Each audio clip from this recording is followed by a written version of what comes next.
Salve pessoal, tudo bem? Está no ar o episódio 174 do podcast da Página 5. Aqui Rodrigo Casarim. Página 5 também é coluna de livros que edito no Portal UOL.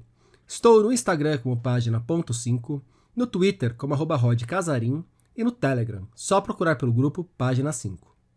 Também assine a newsletter da Página 5. Basta me mandar o seu e-mail por qualquer rede social ou se cadastrar no pagina5.substack.com, link na descrição do episódio. E já conhece A Biblioteca no Fim do Túnel, Um Leitor em Seu Tempo? É o livro que publiquei pela Arquipélago. Já está disponível em diversas livrarias pelo país. Ao longo da minha caminhada, Milton Ratum certamente foi uma das pessoas que mais entrevistei. Ele é autor de obras centrais de nossa literatura recente, como Dois Irmãos e Relato de um Certo Oriente. Fazia tempo que não batia um papo com o Milton, por isso que o convidei para a última edição deste ano do podcast. Sim, farei a habitual pausa de final e começo de ano. Devo voltar lá por fevereiro. Alguns livros de Milton estão ganhando uma nova roupagem. É o caso de Cinzas do Norte, ponto de partida do nosso papo. Mas depois a conversa tomou outros caminhos. Falamos muito sobre as leituras de Milton, a respeito de clássicos como Flaubert, Balzac, Virginia Woolf e Graciliano Ramos, e também contemporâneos como José Faleiro e Adânia Schibli. Livros não lidos e a alegria de poder ser leitor de certos monumentos, o Nobel e a forma como muitas vezes ignoramos grandes autores da África e da Ásia, a minúcia na hora da escrita, as razões para escrever e o ceticismo com a própria obra. E, sim, a previsão para o terceiro volume da trilogia autobiográfica O Lugar Mais Sombrio. Tudo isso fez parte da entrevista, que contou com grande colaboração dos ouvintes da Página 5. Milton Ratum, muito obrigado pela presença aqui no podcast da Página 5. Milton, com essa mania ainda de ter um gancho para as entrevistas como jornalista, eu te convidei com um gancho da gente conversar sobre a volta de Cinzas do Norte para as livrarias com uma nova edição, uma nova capa. E Cinzas do Norte foi um livro que saiu em 2005 e me parece que agora, nessa nova edição, nesse novo momento para ele, ele dialoga ainda mais com esse Brasil contemporâneo do que dialogava ali em 2005, por causa das questões da ditadura, os choques entre progressismo e conservadorismo. Você acha que é uma avaliação razoável? Obrigado, Rodrigo, pelo convite. É sempre um prazer conversar com você. Eu acho que sim, eu acho que às vezes o romance tem um tempo de espera, não é? Para começar, vamos dizer assim, a, a dar a ver ou a revelar a, a sua relação mais profunda com a história, né? Ou com o tempo que a gente vive.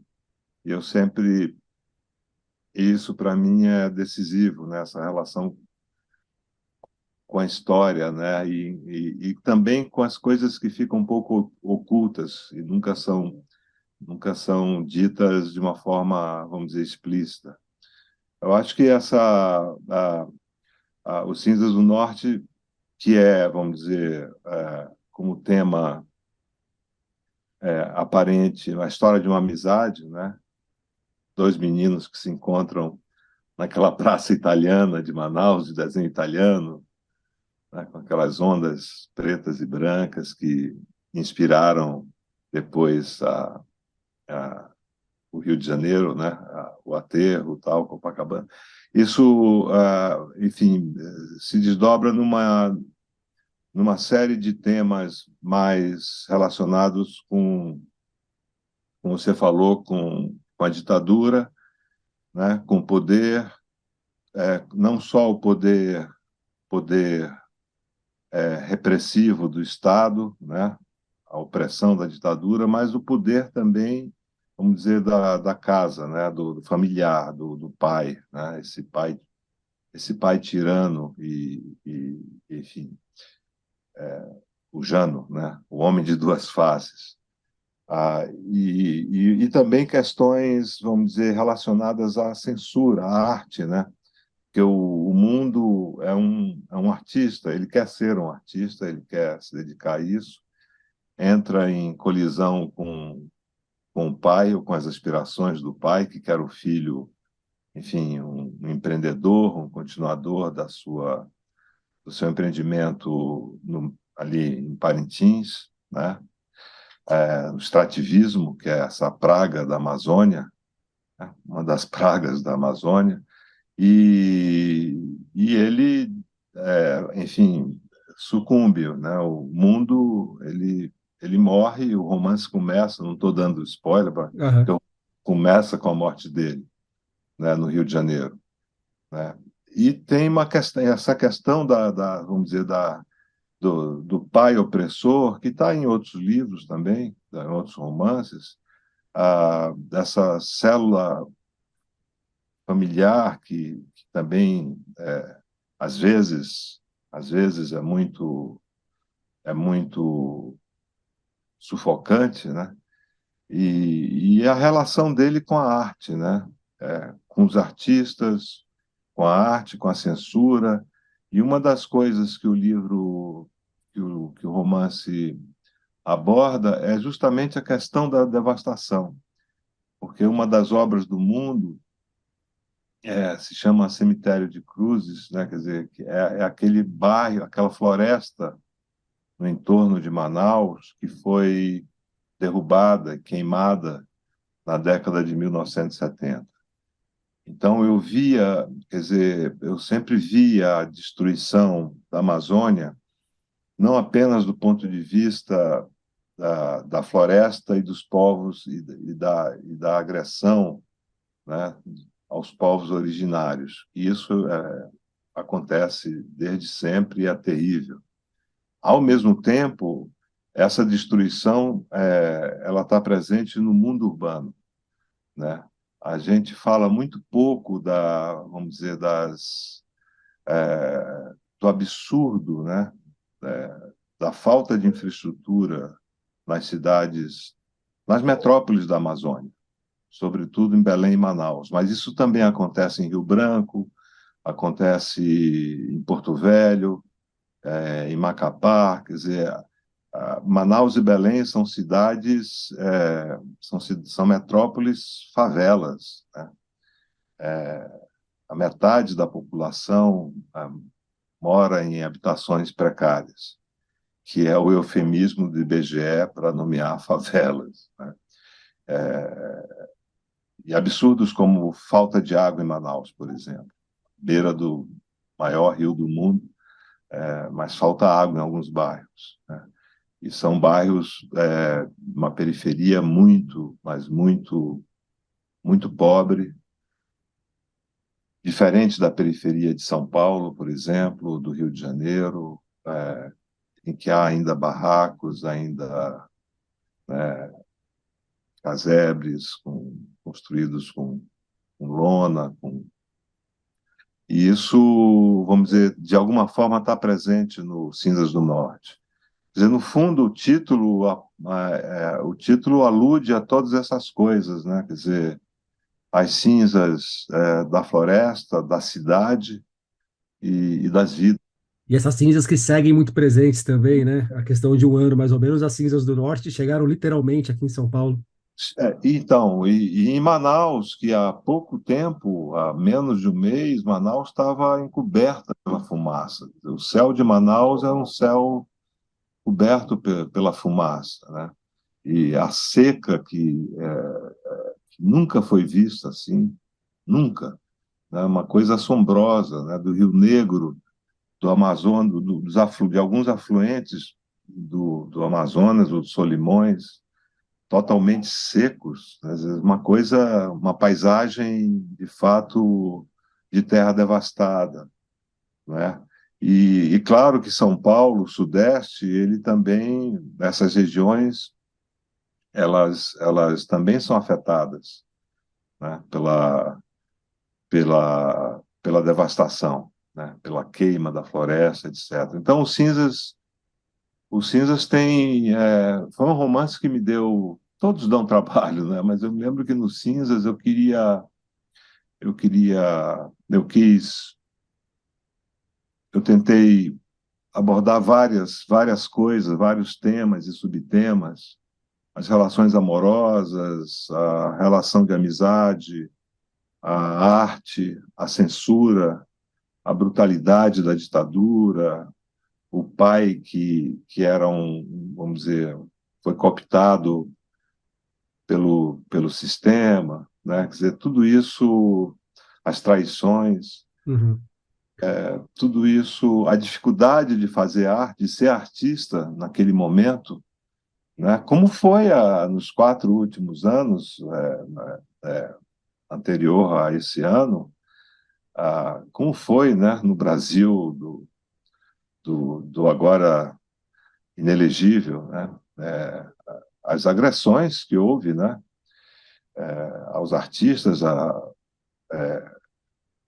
exposições que foram fechadas, sabe? O total descaso pelo cinema, por tudo, né? Pela música. Deixa eu te perguntar sobre isso, então, porque logo no comecinho do Cinzas do Norte tem um momento ali que estão conversando sobre o mundo e o Jano diz: por isso não promete nada. Arte, quem ele pensa que é? Quem você pensava que era quando resolveu ser artista, Milton? E uma carreira que aparentemente deu certo, né? Não sei. Ah, Tem eu dúvidas? não, a dúvida é sempre é sempre bom você ter dúvida, né?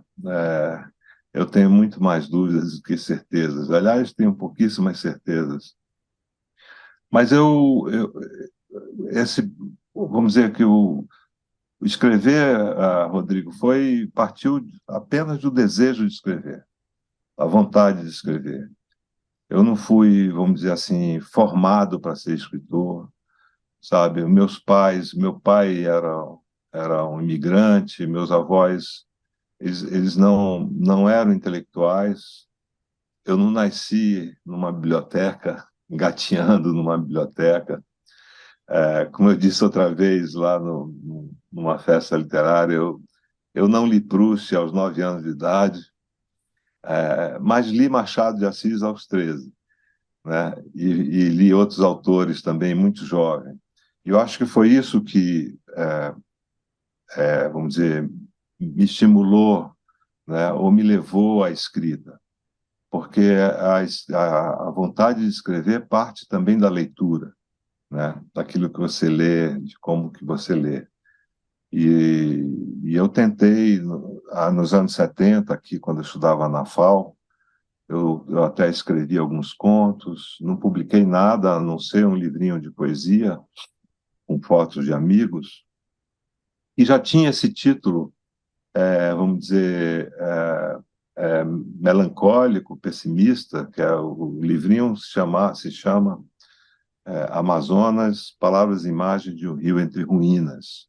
Isso foi em 78, quando apenas 2%, talvez, ou 3% da Amazônia, da floresta, tinha sido destruída, né? Hoje já alcançou mais de 25%, quase 30%, caminha para 30%. Mas já naquela época era uma preocupação, vamos dizer assim, não apenas minha, mas de uma parte da minha geração. E, e eu demorei muito para escrever o primeiro romance. Eu não comecei com contos, né? Geralmente, vários autores brasileiros começam com um livro de contos. Não, eu já fui direto no romance e demorei muito, porque é uma chatice, eu sou muito perfeccionista e isso, eu fico às vezes chateado comigo mesmo, mas, enfim, mas isso é uma coisa entre eu e meu duplo, vamos dizer assim. Não faz mal a ninguém. Então, eu demoro muito e demorei a escrever o Relato de um Certo Oriente e todos os outros, né? Foram romances escritos assim, na toque de caixa, né? Mas o Cinzas foi o meu livro mais premiado, na verdade, né? E, e, mas não é o mais lido. Vou pegar aí nessa parte do seu detalhismo, do seu perfeccionismo. Eu abri as perguntas, em algumas redes sociais, eu falei que eu ia conversar contigo e abri para os meus ouvintes mandarem sugestões de perguntas. E muitos deles quiseram saber sobre seus hábitos de leitura, seus hábitos de escrita. E eu notei que, por mais que a gente eu já tenha feito muitas entrevistas contigo, a gente nunca fez uma entrevista focado nisso. A gente já conversou sobre isso fora do ar, mas nunca especificamente sobre essa questão de dois leitores se encontrando. Então, eu já vou querer voltar nessa questão da leitura. Mas sobre o perfeccionismo, a pergunta que mais me veio de um monte de leitores, e eu vou trazer aqui, vou mencionar a Marina Sequeto, porque ela me faz essa pergunta mais ou menos de 3 em 3 meses, que é: quando vem a terceira parte da trilogia, Milton Ratum? Ah, obrigado, Marina, pelo seu interesse e pelo interesse dos leitores e das leitoras. Não, eu demorei muito, Rodrigo, Marina e queridos leitores e leitoras. Eu demorei muito porque houve a pandemia, eu tive problemas também, todo mundo tem, né? A vida de um escritor não é uma vida normal de pessoas que têm filhos, têm problemas, têm não sei o quê, faz cirurgias. E eu tive, então, que dar várias paradas, inclusive para trabalhar em outras coisas, né? Porque eu não vivo exclusivamente dos meus direitos autorais. Então, eu fiz muitas coisas relacionadas ao audiovisual, escrevi textos sobre o Rio do Desejo, que é um filme lindo do Sérgio Machado, que foi inspirado nos meus contos.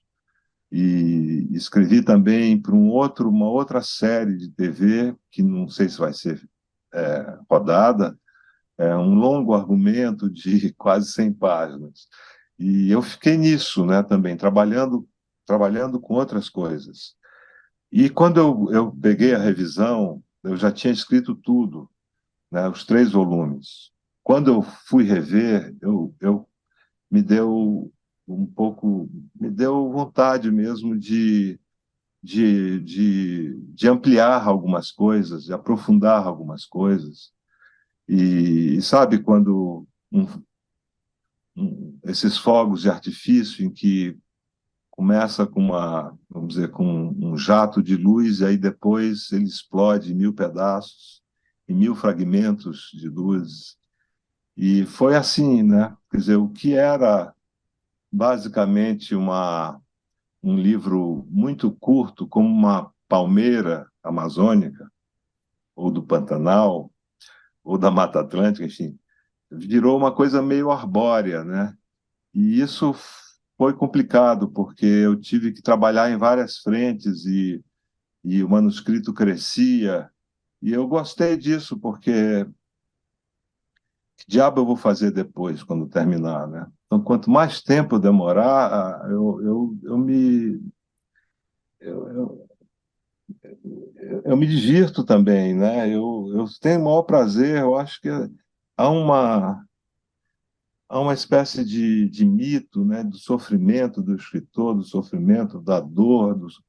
Cara, se eu sofresse tantas horas por dia quando eu escrevo, eu acho que eu não escreveria. Ao contrário, você está movido pelo desejo, né? E você encontra sofrimento nas personagens, conflitos e tudo, mas o ato da escrita é um ato vamos dizer, de um desejo pulsante, né? Que não te, ele, ele não te mobiliza, ao contrário.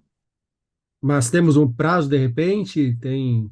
Não, se os editores concordarem, eu gostaria de publicar no ano que vem, sem, sem adiamentos, vamos dizer assim, né? Porque eu já fiz o que eu podia fazer, ah, ah, não tem muita coisa mais para, enfim, para reescrever. Ah, Já terei agora mais tempo também, até março, abril, então a Marina pode esperar para algum momento do ano que vem. E as suas leituras, Milton, como que tem sido? Como que você tem atuado como leitor entre os livros que você admira, entre as novidades que eventualmente você garimpa? Então, minha leitura, ou minhas leituras, elas não são focadas, vamos dizer, num determinado, vamos dizer, assunto. Eu leio livros de história, leio romances, ultimamente, tenho lido mais poesia do que romance. Mas eu conheci alguns autores e autoras brasileiros, gostei muito de alguns livros. Ah, tenho seguido também algumas edições, por exemplo, Os Supridores, de um autor gaúcho, José Faleiro. Achei um livro forte, né, que fala de uma periferia dura, né, do, do racismo também, de uma forma muito, ao mesmo tempo, crua e elaborada, que é um livro que tem, vamos dizer, ali uma verdade, sabe, uma experiência muito forte, né, que ele conseguiu transmitir uma uma linguagem também muito elaborada. E tenho,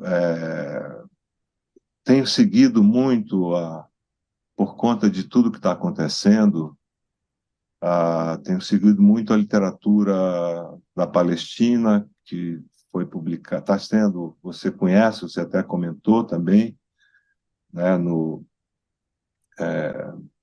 nas suas críticas e resenhas, livros que foram publicados pela Tabla, pela Todavia, a Dania Schibli, Detalhe Menor, que é uma novela, né, um romance curto, né, o romance do Elias Khoury, eu até fiz uma resenha, Meu Nome é Adam. Então, são da poesia também, do Darwish, que é um grande poeta palestino, não sei se é um dos grandes da poesia árabe, Adônias e tantos outros. E eu procuro, enfim, ler também coisas que dizem respeito ao que eu estou fazendo, né? Então, tem muita coisa de Minas, porque o último volume tem um pé em Minas, né? Numa cidade mineira. Então, eu tenho ido também, visitei algumas cidades e li muito sobre a, enfim, sobre essa região. Então, vamos dizer que eu tenho lido também poesia, né? Isso são coisas, na verdade, Rodrigo, eu passo a maior parte do meu tempo lendo. O Felipe, ele perguntou qual que é o próximo clássico que você pretende ler. E ainda nessa relação com a leitura, eu acrescento como que você mantém não só a relação com os clássicos, mas eventualmente com os grandes clássicos que você quer reler. Eu imagino que assim, eu sei da sua paixão por Balzac, por exemplo, por Flaubert. E muitas vezes a gente quer conhecer coisas novas, mas a gente quer reconhecer ou conhecer outras facetas daquilo que a gente já conhece de alguma forma, mas que uma nova leitura nos apresenta novas perspectivas, não? Sim, aliás, é uma ótima pergunta, porque eu sempre que posso, vamos dizer assim, revisito os clássicos. Alguns foram leituras da minha juventude, eu acho que foram livros que me marcaram muito, né? A literatura do século XIX, que, na verdade, vamos dizer, é o século do romance como gênero, vamos dizer assim, né? Que surgiu no século XVIII em Londres, mas que, vamos dizer assim, que se configurou com todo o seu esplendor no século XIX francês e russo, né? Da literatura russa também. E isso, vamos dizer, sempre me estimula uma leitura. Agora, os livros, o clássico que eu estou relendo são de Virginia Woolf. Eu tenho uma verdadeira fixação pela obra da Virginia Woolf, pela obra difícil dessa, que é uma das maiores escritoras do século XX, né, do Ocidente. Certamente ela está num patamar altíssimo pela sua força narrativa, pela sua imaginação, pela sua linguagem, pela coragem de falar, tratar de temas que eram tabus ou que eram pouco ainda abordados naquele momento, né, em que havia censura na era vitoriana, né? Então, livros como As Ondas, Miss Dalloway, são livros que eu reli há pouco tempo e tenho maior apreço pela obra dela. E estou lendo também os diários, né, que são coisas que me interessam. Eu não sabia que ela tinha uma editora com o marido dela, né? E às vezes ela colocava os livros no porta-mala do carro e ia vender nas cidades do interior, né? Quer dizer, imaginar a Virginia Woolf levando livros para uma livraria da província, né? Uma caixeira viajante de livros, né? De livros, são coisas que, enfim, que acontecem, né? Que aconteciam e às vezes até hoje acontecem, né? Mas, e fora isso, você falou, você falou no Balzac, eu também reli Père Goriot, Pai Goriot, que eu acho um livro fascinante, né, justamente pela história que ele conta, né, da relação entre pai e filhas, né, essa espécie de pai traído, de pai de amor não correspondido, né? Essa coisa e o dinheiro sempre por trás disso tudo, né? Isso é um tema muito balzaquiano, né?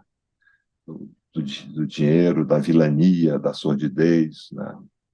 E tem algum clássico que você ainda não descobriu, digamos assim, que te falta ler? Algum livro, algum autor que você olha e fala, pô, ainda tô em dívida com essa pessoa, ainda tô em dívida com essa obra.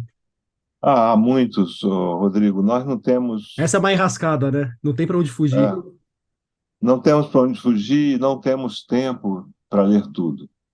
Olha, por exemplo, o Jorge Luiz Borges, que aparentemente leu tudo, mas ninguém leu tudo, evidentemente. O segredo é saber mentir bem, né? É, e eu não sei se ele mentiu, porque ele nunca citou Machado de Assis. O que eu não acredito nem um pouco. Eu acho que tem muito mais a ver com o racismo do Borges do que com a verdade sobre o Borges. Talvez ele não tenha citado Machado, porque o Machado foi um predecessor do Borges, em muitos aspectos. Do ponto de vista dessa literatura um pouco filosofante, das citações em profusão, né?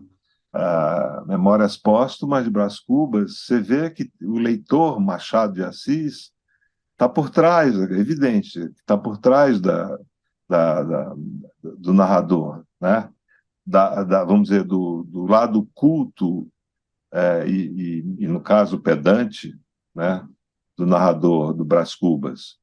Né? Quer dizer, só um autor erudito como Machado poderia, vamos dizer, citar tantos autores, filósofos franceses, autores espanhóis, ingleses, E isso, vamos dizer, e o tom irônico também do Machado, quer dizer, tudo isso desse narrador totalmente, vamos dizer assim, erudito e um pouco irônico. O Borges, ele foi anterior ao Borges em relação a isso, né? E o Borges nunca citou Machado. Uma vez em Buenos Aires, eu falei isso, um argentino me disse: não, você está enganado, o Borges prefaciou Memórias Póstumas, uma edição argentina. Eu disse, aí eu fiquei espantado é, com a minha falta de com a minha desinformação. Disse: cadê, onde está esse livro? Aí ele nunca me mostrou. A gente ficou em contato e ele nunca me mostrou. Você me falar isso me espanta também. Eu faria a mesma pergunta, cadê? E- Mas não fez. Então, eu não sei se o Borges conheceu ou não conheceu a obra do Machado. Certamente, ele leu Drummond, ele leu Euclides da Cunha, ele cita Euclides da Cunha num dos contos. Mas você veja, um autor de primeira grandeza, como Jorge Luiz Borges, não leu o maior escritor da América Latina do século XIX, que foi, sem dúvida, Machado de Assis, né? Sem dúvida. Contista extraordinário, um romancista também notável. E, então, eu tenho uma lista enorme de livros que eu não li, certamente não lerei todos. Por exemplo, um autor que eu admiro tanto, até fiz textinho da orelha do Malcolm Lowry, é, Debaixo do Vulcão, essa é a tradução, né? Podia ser Sob o Vulcão, ou A Sombra do Vulcão, mas Debaixo do Vulcão, que é uma boa tradução, inclusive, mas eu não li os outros romances dele. Parece que não é tão bom, tão incrível como Debaixo do Vulcão, Under the Volcano, né? Mas eu gostaria de ler os outros livros dele, do Lowry. Gostaria de ler outros romances do Balzac que eu não li, né? Alguns eu não li, que são muitos, né? Eu acho que do Flaubert eu li praticamente tudo, até os livros da juventude, porque ele nos ensina também a escrever, né? E também, Tem, assim, não que seja uma obra pequena, mas também não é aquela obra desmensurada que nem a do Balzac, né? Que a do Balzac, pelo amor de Deus. é que o Flaubert ele filtrou o Balzac, né? O Flaubert ele dá um salto, por isso que ele inaugura de alguma forma o romance moderno, né? Porque nele já não há mais nada vamos dizer, de excessivo, né? As descrições já são muito lacônicas e têm a ver sempre com a personagem, né? Com o que ela sente, com já não há nada, vamos dizer, a mais, né? Não há excesso nenhum. Ele depurou tudo aquilo. Mas os temas flaubertianos alguns são basicamente temas balzaquianos, né? Que é o desencanto, né? A desilusão, né? Ilusões Perdidas do Balzac, que é um dos grandes romances da literatura francesa, tem muito a ver com a educação sentimental, né? De certo modo. E então o Flaubert olhou, leu aquilo e percebeu que podia, vamos dizer, escrever com mais contenção e com mais, vamos dizer assim, sem excessos, né? Mais concisão, né? Muito mais, exatamente, muito mais conciso, e isso deu no nosso Graciliano Ramos, né? Do Newton Rezende, dos livros que você leu de outros autores, qual você gostaria de ter escrito? Será que eu acho que eu nem tenho. É meu xará? É Milton? É Newton. É Newton. Newton, Newton, não Milton. Quase xará. Olha, Newton, eu nem tenho essa pretensão, sabe? Porque são tantos livros incríveis, né, que a gente lê e que admira, E alguns até a gente, depois de ler, a gente pensa, pô, o que eu vou escrever? O que eu tenho? Que ousadia é essa de escrever? Não, você pensa, você pensa em Ana Karenina, Tolstói, que é um romance. Eu deixei de ler outros livros para ler várias vezes, 3 vezes o Ana Karenina, porque é, é um dos romances mais fascinantes que eu li na minha vida, né? E na última edição da 34 eu escrevi também uma orelha desse romance, ah, belíssimo, belíssimo, que é de uma complexidade enorme, né, em que a história da Rússia do século XIX está lá com as suas contradições, né, e essa história das duas famílias, vamos dizer, entrelaçadas com a história do Império, né, e da decadência, da transformação também, econômica, enfim. E eu jamais poderia escrever um livro como esse ou como Grande Sertão Veredas, né, que é outro gigante da literatura. Quer dizer, no mesmo plano dos grandes livros, vamos dizer, europeus. Ah, então, né, se eu gostaria de ter escrito, bom, eu me contento em tê-los lido e isso já basta, né? Já é muita coisa, né? Nossa. E Milton, aquela questão que você falou, né, sobre quais livros você gostaria de ter escrito eventualmente de outros autores e que você se satisfazia em ser leitor e que eventualmente você lê algumas coisas e fala, o que que eu faço agora? Se esse cara já escreveu isso, para que eu vou escrever? E a Sandra, que é uma editora, ela tem a editora chamada Bandeirola, ela perguntou se algum dia você já se questionou de, afinal, escrever para quê? E de como que você se respondeu a esse questionamento. É uma pergunta difícil, mas ah, ah, s- sim, eu acho que você você faz essa pergunta, ah, ou eu fiz essa pergunta, né, para mim mesmo, diante de tantas obras, né, notáveis, né, que você lê, porque mesmo nossa literatura, ela tem vamos dizer, ela já tem uma tradição muito forte, né, em poesia e prosa, né, e às vezes você se pergunta, será que vale a pena? Mas essa é uma pergunta que depois se esvai, porque o desejo de escrever é mais forte do que tudo, né? Então, é verdade que muita gente não desconfia da inspiração. O João Cabral detestava essa palavra, né? Talvez influenciado pelo Paul Valéry, que, que dizia que ele escrevia tudo em uma total lucidez, o que não é verdade, né? A gente sabe que não é bem assim. A inspiração, eu não sei exatamente o que é, mas ela existe, né? É um pouco como a pergunta sobre Deus, né? É, prove que existe ou prove que não existe. Então, a inspiração também é um pouco isso, né? Você não sabe exatamente o que é, se é um estado de espírito, se é um. Mas, finalmente, eu escrevi e escrevo porque eu não poderia deixar de escrever, né? E claro, eu não tenho essa pretensão, né, de superar os grandes.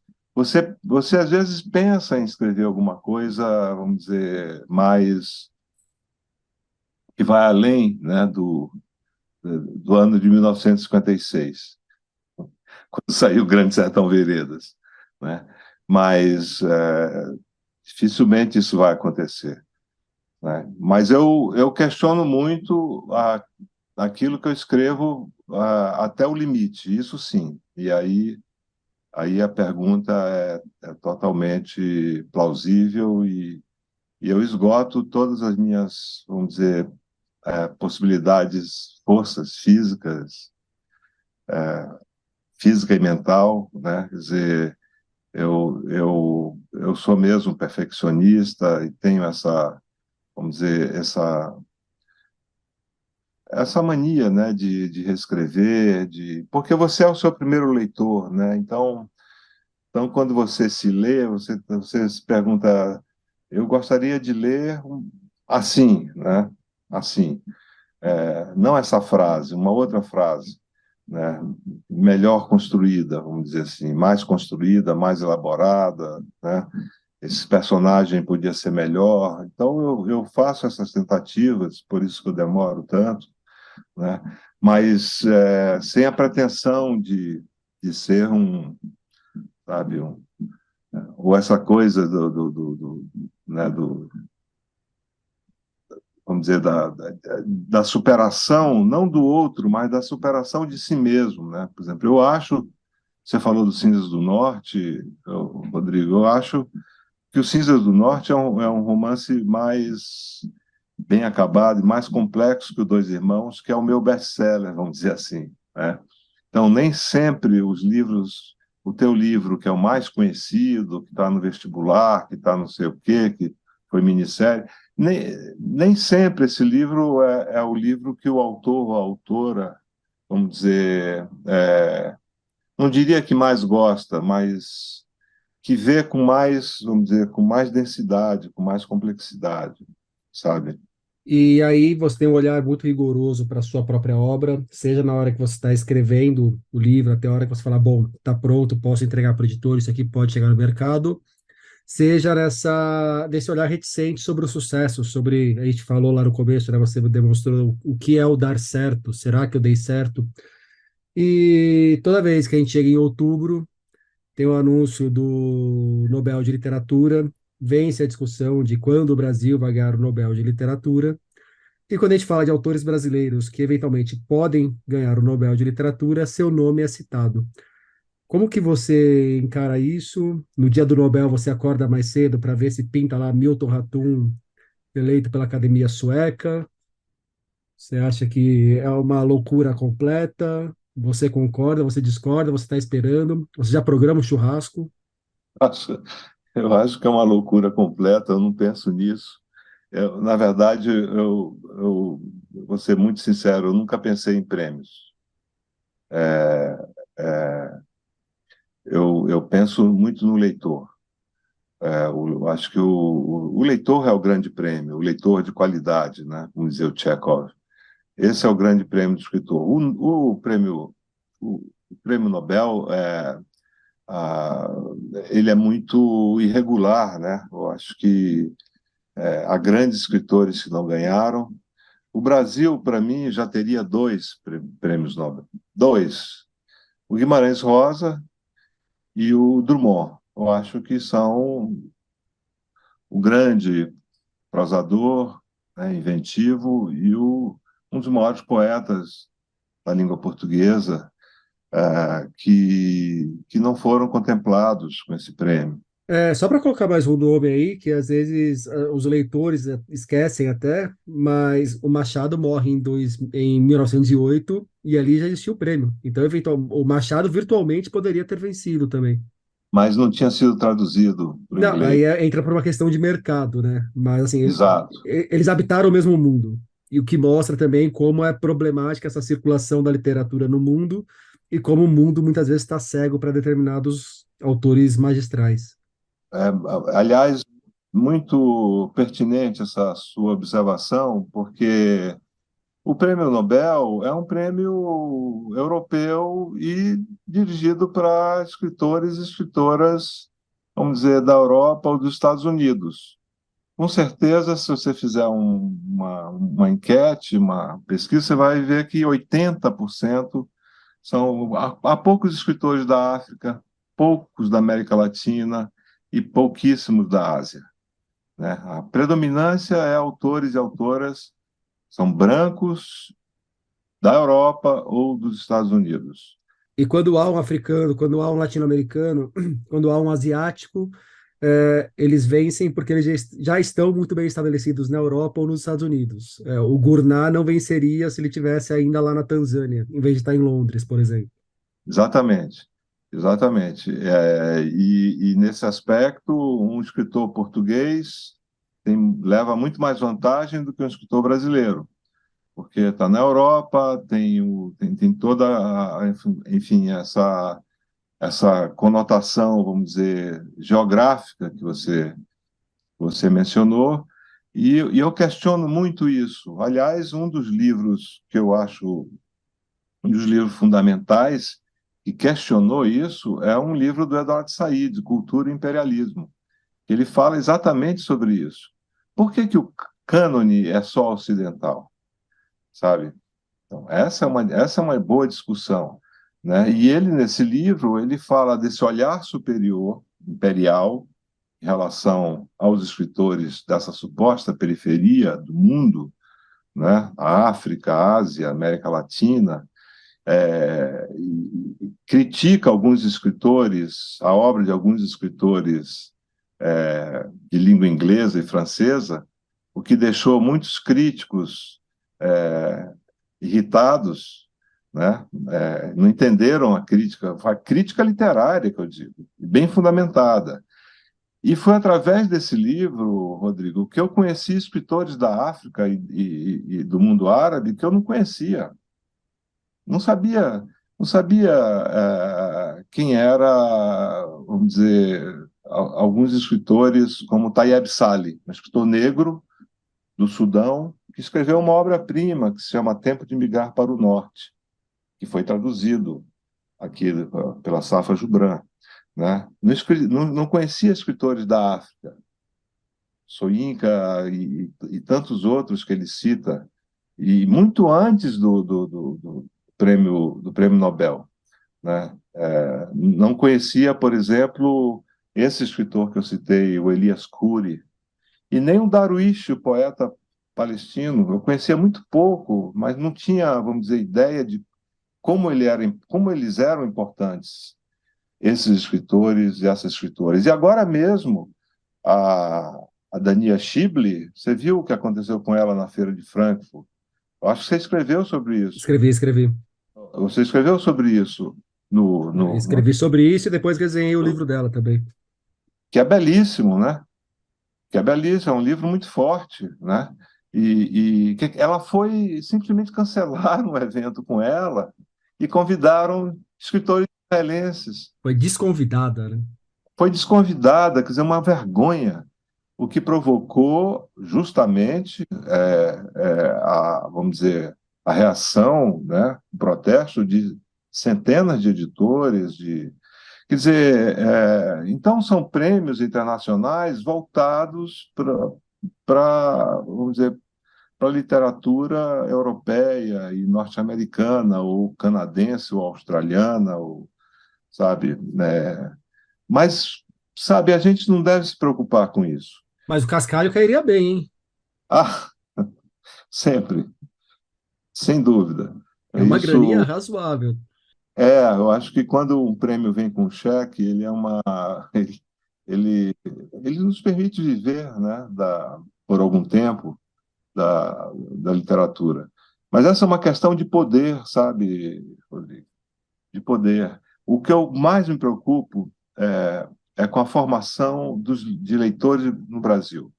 Essa é a minha obsessão, é a minha, vamos dizer, luta obstinada em formar leitores e dar palestras nas escolas, coisas que eu tenho feito com muita frequência. Milton, vou colocar mais uma pergunta então, porque vai ter tudo a ver com isso, que me chamou a atenção na hora que você estava falando do reconhecimento, de ser reconhecido por leitores de qualidade. Mais do que formar leitores, o que é um leitor de qualidade e como se forma leitores de qualidade. Porque eu acho que a gente tem que ter essa pretensão também, mais que estar apenas lendo, lendo com determinado nível, né? E como faz isso sem soar arrogante e sem querer colonizar o outro. Exatamente. É muito difícil, sabe, Rodrigo, você formar um leitor de qualidade. Não é fácil. Não é como formar um cinéfilo, sabe, uma pessoa, porque o filme você vê, você fala do filme, porque a leitura, ela pede, exige uma concentração, um tempo, né? Eu citei o Grande Sertão Veredas. Pô, você não pode ler esse livro, sabe, em 3 horas, 5 horas, 2 dias. Aquilo é um mundo, né? Você tem que entrar naquele mundo, né? Mas eu acho que você forma na escola, sabe? A escola democrática, vamos dizer, supostamente democrática, deveria formar bons leitores. Isso acontece, vamos dizer, na Europa, em países da Europa, né? Porque a escola, a literatura e a disciplina, e outras disciplinas de ciências humanas, como história e geografia, filosofia, são disciplinas levadas muito a sério, sabe? E isso, vamos dizer, para a minha formação, eu posso dar exemplo da minha experiência, né? Uma professora apaixonada por literatura, lá no fim do mundo, em Manaus, ou no começo do mundo, né? Falando de Graciliano Ramos e de Jorge Amado, uma garotada de 13, 14 anos, que nunca tinha saído de Manaus, e apresentar o Nordeste, o drama da seca, das vidas secas, né? Ou os Capitães da Areia, né, do Jorge Amado, dos meninos de rua, quer dizer, numa cidade longe de Manaus, que a gente não ia conhecer tão cedo, e muitos não conheceram, né? Quer dizer, falar da linguagem, do vocabulário, das personagens, de uma forma didática, como você falou, sem pretensão, sem arrogância, sem impor uma visão, apresentar o livro, sabe? Fazer comentários, que é o que o professor deve fazer, sabe? Do contexto e depois da obra e do contexto, sabe? Histórico, político, social, né? Isso, li os Sertões, um trecho dos Sertões, eu não sabia nada do que estava acontecendo, né? Na época de Canudos, da Guerra de Canudos, daquele massacre. Foi um massacre, foi um massacre, né? De negros, mestiços, de indígenas, da população paupérrima. Foi um massacre, o primeiro grande massacre da República nascente na época, né? Então, e eu me interessei por tudo isso, sabe? Então, eu acho que a escola é fundamental na formação do leitor, desse leitor jovem, que se tornará um leitor de qualidade. É claro que você pode ser formado na sua casa, sabe? Os seus pais, um tio, um avô, um primo, um irmão, alguém que gosta de literatura.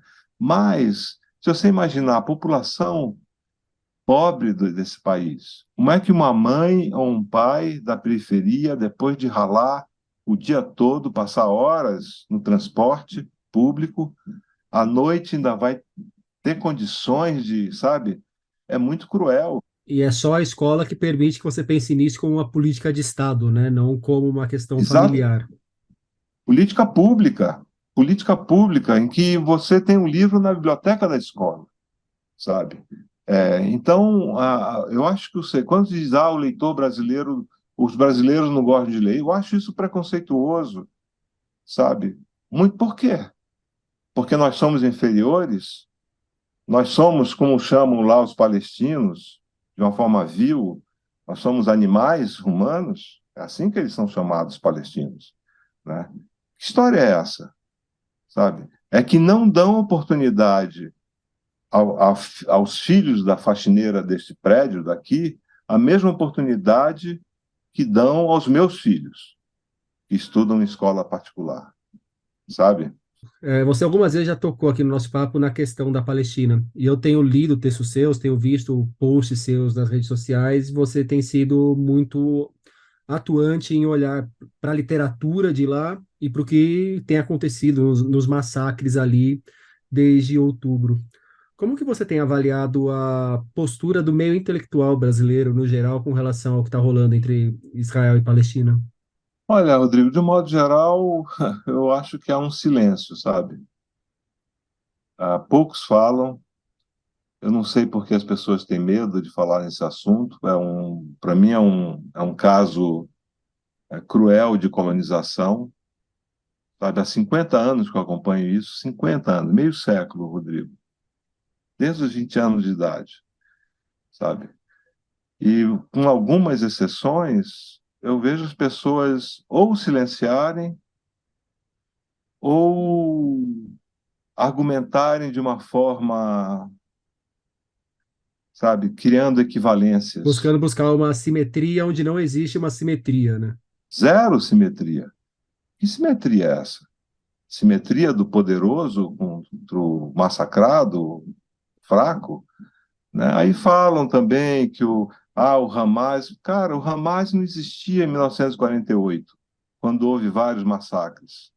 Não existia em 51, em 53, em 67, em 73. Não existe na Cisjordânia hoje, quando mais de 200 palestinos já foram assassinados desde o dia 8 de outubro. Sabe? Isso é um pretexto. E eu acho que cada um tem a sua consciência, sabe?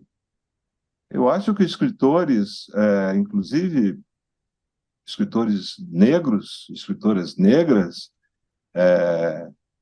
devem se posicionar, porque as armas que o Brasil importa, Israel, os camburões, os caveirões, as armas pesadas também, são usadas nas favelas do Brasil para matar os pobres, atirar nos pobres, nos negros, sabe? Um escritor se pronunciou com muita contundência, né? Vários escritores alguns escritores estão se manifestando, sabe? Mas eu acho que há aí uma espécie de silêncio. Eu não sei se são pessoas intimidadas, mas por quê? Por que se sentem intimidados, sabe? Se fosse o contrário, se por acaso por uma fantasia delirante, uma suposta força aérea palestina destruísse Tel Aviv e matasse 6.000 crianças e milhares de mães, você acha que eu ficaria calado? É, a gente pode fazer esse exercício, talvez não olhando para a Palestina, mas imaginando que o Irã poderia fazer, né? Que o Irã tem uma força bélica capaz disso. Capaz de fazer. Você acha que se o Irã jogasse bombas e destruísse, é, eu ia ficar calado? Uma pessoa, vamos dizer, eticamente, vamos dizer assim, formada, uma ética da, da justiça social, ficaria calada? Eu acho que não. Eu acho que o que nós estamos vendo é um massacre, de fato, uma limpeza étnica, sabe? Destruíram uma metrópole, Rodrigo. Gaza era a única metrópole palestina, muito pobre, é verdade, miserável, sem água com luz durante 4 horas do dia, sabe, com bloqueios. Mas era uma metrópole que tinha livrarias, tinha editoras, tinha cinemas, teatro, universidades que foram destruídas, escolas que foram destruídas. Cara, eles derrubaram tudo, destruíram tudo. E tem mais de 1 milhão de pessoas andando nas ruas sem saber para onde ir, ao relento. Como é que um escritor, uma escritora que bradou durante 4 anos contra o governo Bolsonaro, aliado, aliás, desse governo de Israel, como que essas pessoas ficam caladas? O que elas temem perder? Eu não entendo isso.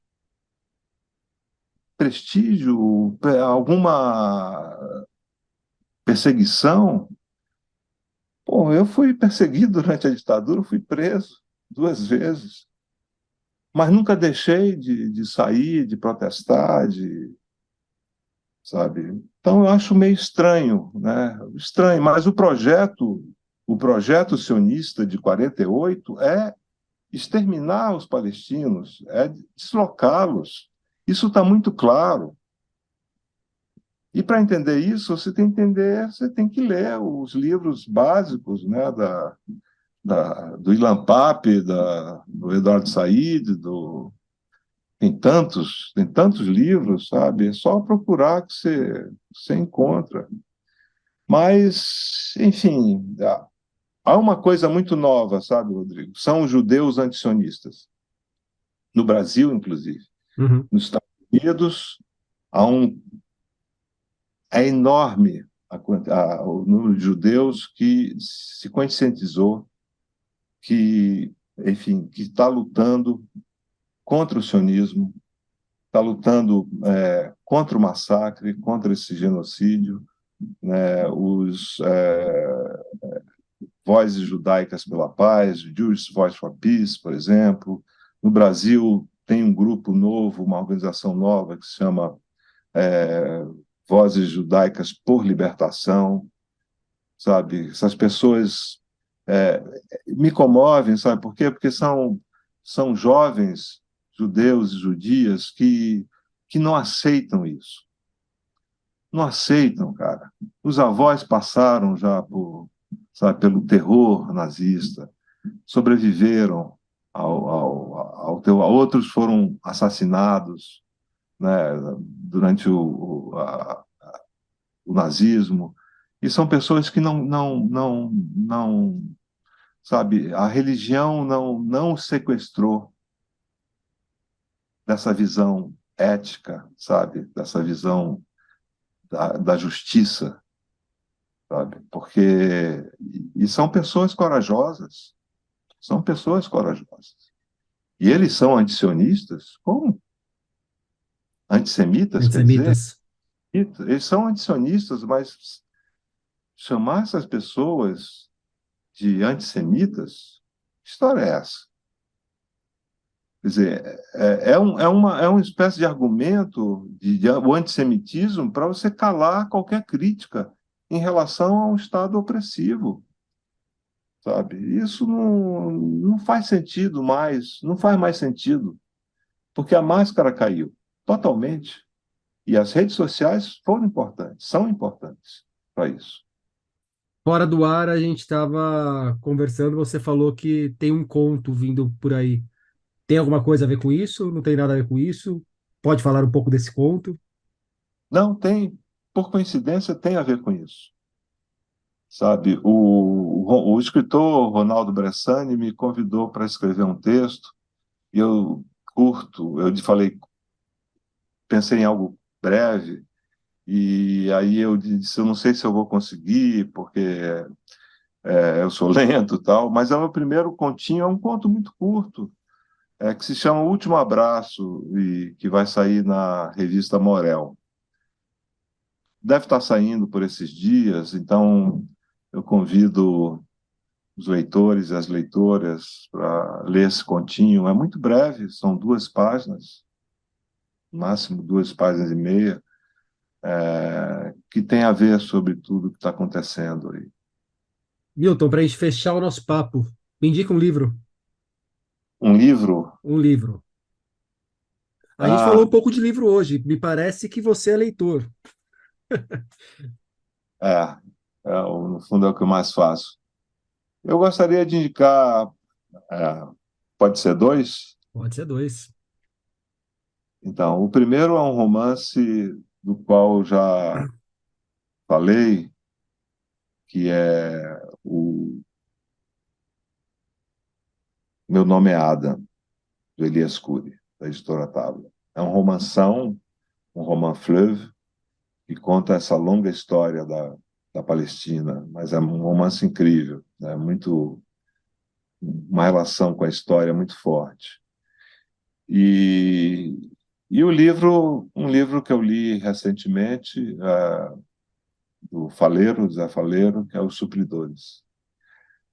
Eu agora vou ler um livro que você comentou, que se chama Oração para Desaparecer, da Uhum. Socorro Acioli. Muito bom. É bom saber que estou influenciando aí na biblioteca também. Ah, sim, a gente. não dá para ler tudo, né, Rodrigo? Mas a gente vai, né, pegando o que a crítica vai filtrando, vai, enfim. E, e é isso. Milton Ratum, muito obrigado pelo papo. Eu que agradeço, Rodrigo, um grande abraço para você, para todos que nos ouviram. A obra de Milton Ratum chega aos leitores pela Companhia das Letras. Em 2023 é isso aí, pessoal.